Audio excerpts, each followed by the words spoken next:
Saint میں 20ویں ترمیم کی حمایت میں 74 ووٹ جبکہ مخالفت میں صرف 2 ووٹ ڈالے گئے۔ قومی اسمبلی پہلے ہی بل کی منظوری دے چکی ہے۔ صدر مملکت کے دستخط کے بعد 20ویں ترمیم باقاعدہ آئین کا حصہ بن جائے گی۔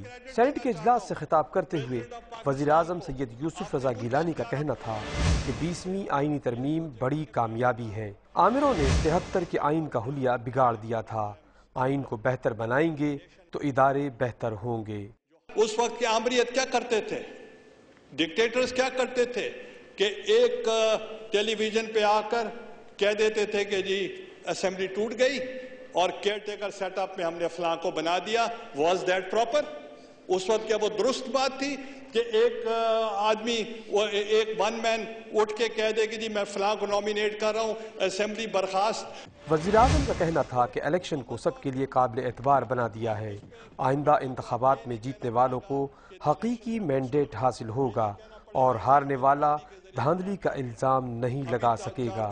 جو نیکسٹ الیکشن ہوگا وہ free, fair, transparent, neutral set up کے تحت ہوگا اور اس پہ لوگوں کو اب یہ نہیں کہنا پڑے گا کہ the elections have been stolen, یہ نہیں کہنا پڑے گا جی ہمیں دھاندلی کے ذریعے ہرا دیا گیا ہے۔ اب جو جیتے گا تو لوگ اس کی کریڈیبلٹی کو مانیں گے۔ وزیر اعظم گیلانی نے کہا کہ 73 کا آئین پاکستان کی سلامتی کا ضامن ہے۔ پیپلز پارٹی نے 73 کا آئین بحال کیا۔ انہوں نے کہا کہ پہلے وزیر اعظم باہر سے آ کر شناختی کارڈ بنواتے تھے۔ سینٹ کا اجلاس غیر معینہ مدت کے لیے ملتوی کر دیا گیا۔